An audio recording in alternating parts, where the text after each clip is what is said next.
Hola, muy buenas noches. Me da mucho gusto darle la bienvenida a la tercera emisión de Imagen Noticias Guadalajara. Soy Ricardo Camarena, gracias por acompañarnos y a continuación parte de la información que tenemos preparada para usted.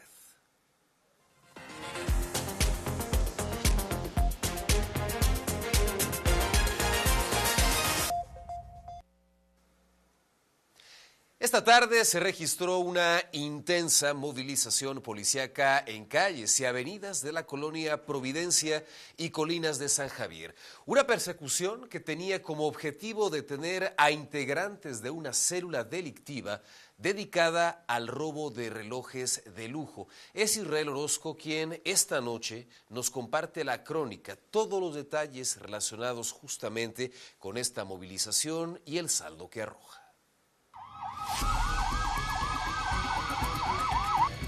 Lo que tenemos a mis espaldas es parte del operativo para la captura de los chiquis.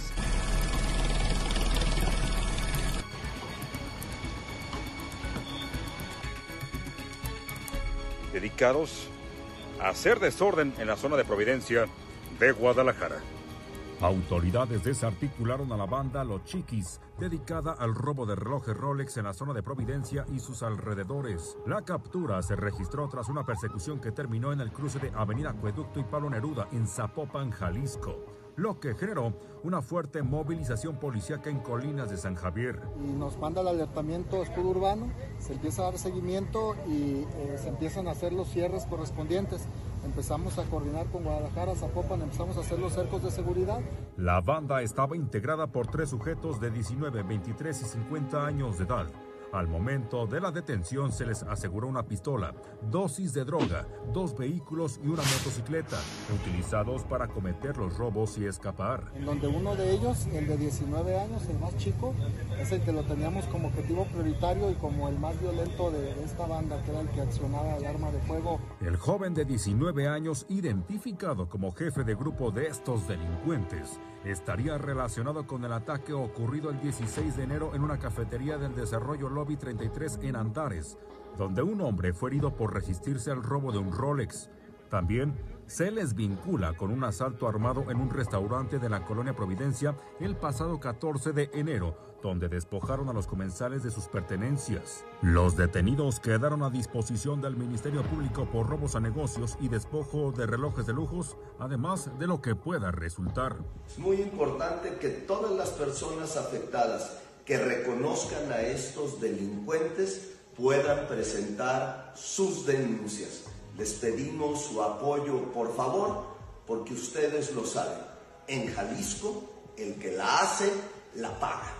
Para Imagen, Israel Orozco. Bueno, ¿qué tal el llamado del gobernador? Históricamente se ha documentado la presencia de este tipo de criminales que operan en zonas de alta plusvalía aquí en la ciudad. En años recientes se desarticularon algunos grupos especializados en el robo de relojes de alta gama, grupos en los que se ha identificado a algunos extranjeros provenientes particularmente de Sudamérica, sudamericanos que ingresan a este país, que permanecen aquí de manera irregular y que lo hacen, además, para delinquir. Vamos a otras cosas. Mire, ayer por la noche le compartíamos precisamente en este espacio el siguiente video. Son las imágenes captadas por una cámara de videovigilancia en donde aparecen un par de policías estatales retirando una motocicleta en calles de la colonia Lomas del Paraíso. Quien compartió estas imágenes fue el dueño de la motocicleta, que afirma que los elementos estatales se la habrían llevado sin justificación alguna e incluso presentó una denuncia por robo. Ante estos hechos, en este espacio, preguntábamos a la Secretaría de Seguridad por qué se llevaron esta motocicleta, qué anomalías habían identificado, en dónde habían dejado esta unidad. Hoy, el titular de la dependencia respondió. Únicamente mencionar que los policías, antes de hacer alguna detención, posteriormente de hacer alguna detención o aseguramiento, solicitan mando y conducción del Ministerio Público y él es quien les da la indicación de qué es lo que se debe de hacer, ya sea con la motocicleta en este caso o con algún detenido. La Secretaría de Seguridad afirma que las placas de esta motocicleta presentaban irregularidades, por lo que notificaron al Ministerio Público, quien les ordenó asegurar esta unidad que fue enviada al corralón vehicular número 8. En tanto, el dueño asegura que compró esta motocicleta usada y que ignora si efectivamente hay alguna irregularidad con las placas. Parte y contraparte de esta historia, presentándole a usted las dos versiones, las dos caras de la moneda y las dos perspectivas respecto a este tema, con el propósito de que usted forme su criterio. Y mire, tenía antecedentes penales por desaparición de personas, uno de los agresores detenidos tras la balacera registrada en Zapopan esta semana. Uno de los agresores que disparó contra un empresario sobre Avenida Patria y Guadalupe en Zapopan la tarde del pasado 27 de enero contaba con orden de aprehensión vigente por el delito de desaparición forzada. Es un caso que sucede en enero del 2024, cuando van en un vehículo el padre y su hijo y son interceptados por un grupo armado, quienes los privan de la libertad a ambos en el municipio de Zapopan, y días después son localizados lamentablemente sin vida, también en el municipio de Zapopan, en la colonia Lomas del Refugio. El sujeto se había cambiado el nombre, lo que había complicado su localización. Pues de inicio se cambia el nombre, pero se hicieron diferentes cruces y pues obviamente se trata de esta persona. Entonces estaremos vigilantes de si su situación legal, si logra ser vinculado en esta causa por la que está detenido en flagrancia, y estaremos listos para ejecutar la orden de aprehensión en el momento procesal que sea pertinente. Las investigaciones continúan para dar con el cuarto sujeto que escapó en una camioneta gris con placas de Michoacán tras el ataque. Había una cámara en el lugar, sí se advierte pues la forma en que llegaron estas personas y en que ocurrió el hecho. Posteriormente, bueno, por las cámaras del C5 se da el seguimiento precisamente al vehículo en el que se dieron a la fuga. Incluso se advierte cuando uno de los probables lo dejan en un puesto de socorros. El agresor detenido, que fue dado de alta, ya está a disposición de un juez. Su cómplice continúa en estado grave, mientras que el abogado que fue blanco del ataque sigue hospitalizado en estado regular. Cabe señalar que hasta ahora no hay pistas sobre el móvil de la agresión. Sin embargo, una de las líneas de investigación podría apuntar a las actividades del joven agredido. Respecto al móvil, precisamente, bueno, no lo tenemos todavía muy definido, pero bueno, las líneas de investigación pues van encaminadas particularmente, bueno, pues a la actividad empresarial que pudiera haber tenido esta persona. Con imágenes de Jesús Recio para Imagen, Nayeli Medina. Y por supuesto, respecto a este tema, todavía muchas preguntas pendientes. Poco a poco se van conociendo más detalles respecto a los nexos o a los antecedentes de quienes habrían participado en esta agresión. Delicado, sin duda, el tema de la acusación por desaparición de personas, sin que hasta este momento se haya aún definido o establecido si este grupo de sicarios pertenecía a alguna organización criminal. Mientras tanto, vamos a los detalles de una denuncia delicada también. Mototaxistas están acusando a elementos de la Guardia Nacional de haber golpeado a un estudiante familiar de uno de estos conductores. Hoy se manifestaron y vea de qué forma lo hicieron. Mototaxistas se manifestaron y golpearon las instalaciones de una base de la Guardia Nacional en la colonia El Fortín de Zapopan. De acuerdo con los inconformes, la movilización se originó por una agresión ocurrida en días pasados, donde personal de la corporación habría golpeado a un estudiante de la Prepa 20, familiar de uno de los mototaxistas. La protesta derivó en cierres viales y momentos de tensión en la zona.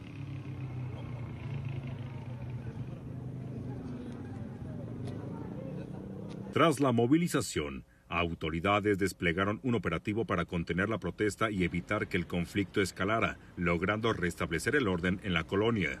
Las autoridades informaron que los hechos ya son revisados por las instancias correspondientes para esclarecer la presunta agresión y deslindar responsabilidades.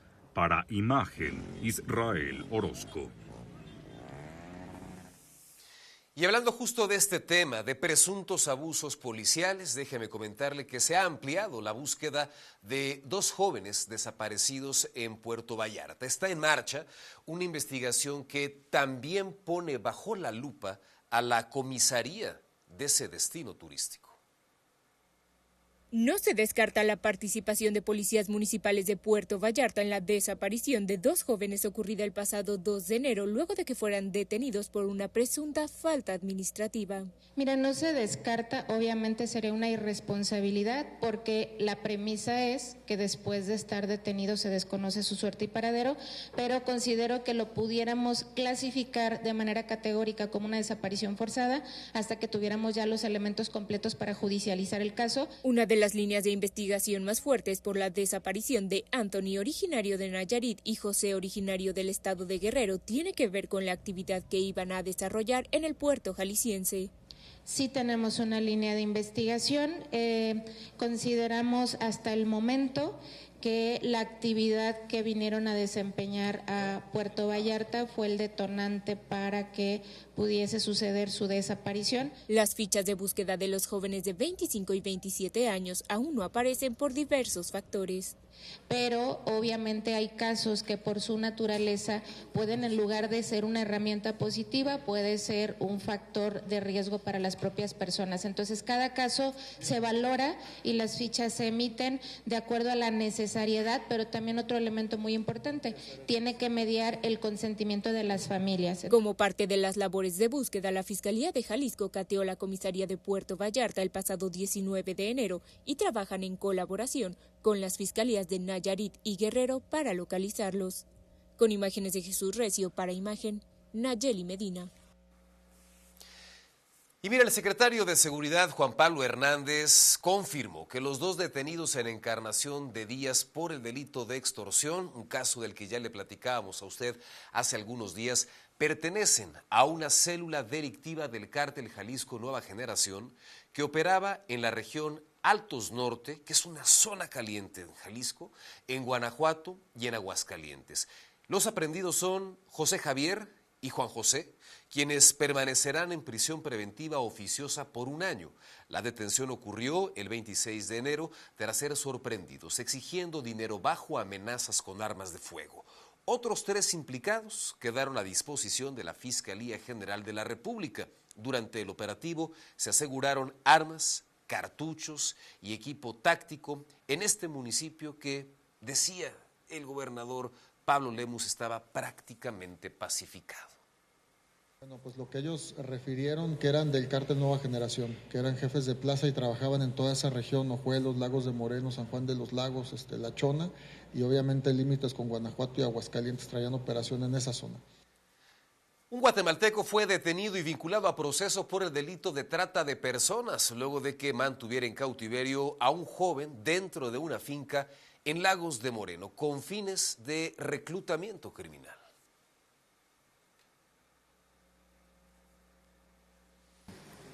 Presuntamente la intención precisamente era de reclutarlo para que trabajara para un grupo criminal. El adolescente fue reintegrado, entregado ya a su familia, y el presunto reclutador, bueno, pues permanecerá en prisión preventiva oficiosa durante lo que dure el proceso. Y bueno, retomando esto que planteaba el gobernador Pablo Lemus, afirmando que en Jalisco el que la hace la paga, bueno, ¿qué cree?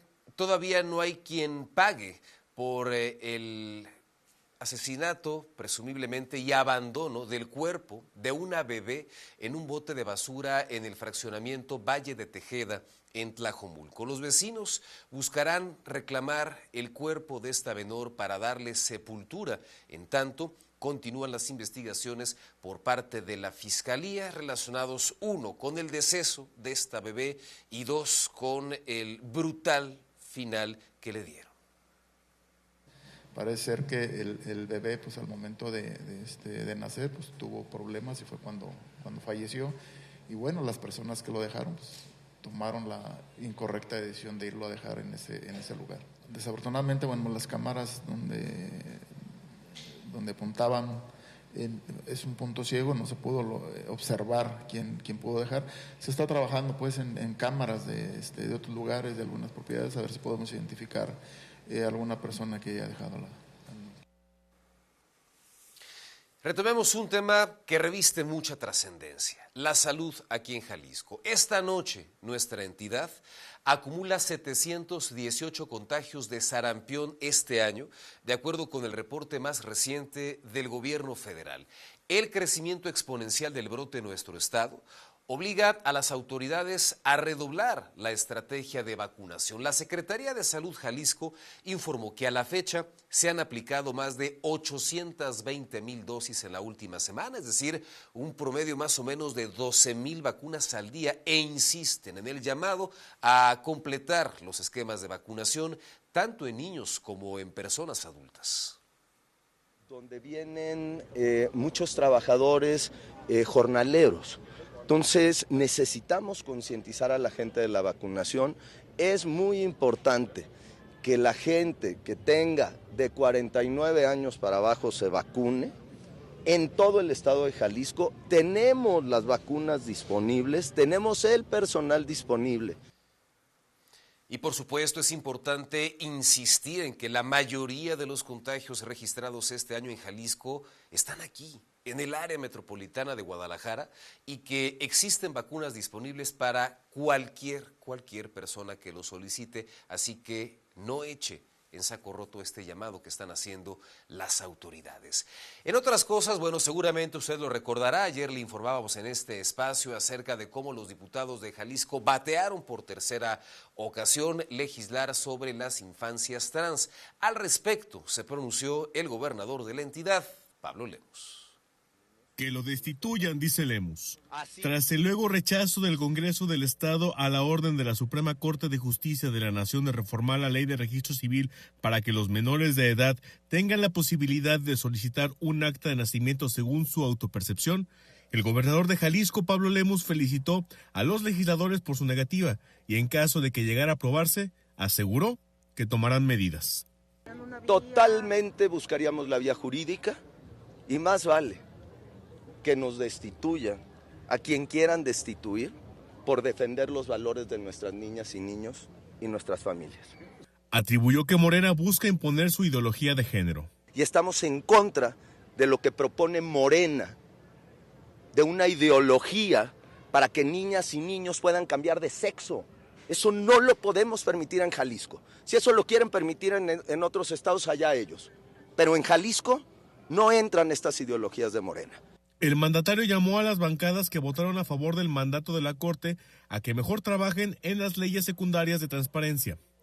En cámara, Jesús Recio, para Imagen, Carlos Carrizales.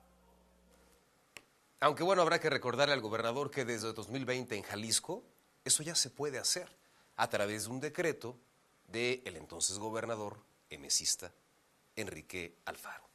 Desde el 16 de enero y hasta el 3 de febrero, la Policía del Estado de Jalisco mantiene activo el operativo Candelaria 2026 en San Juan de los Lagos y en la región Altos Norte, con el despliegue de 300 elementos de la Policía Regional, Estatal, de Caminos y la Vial.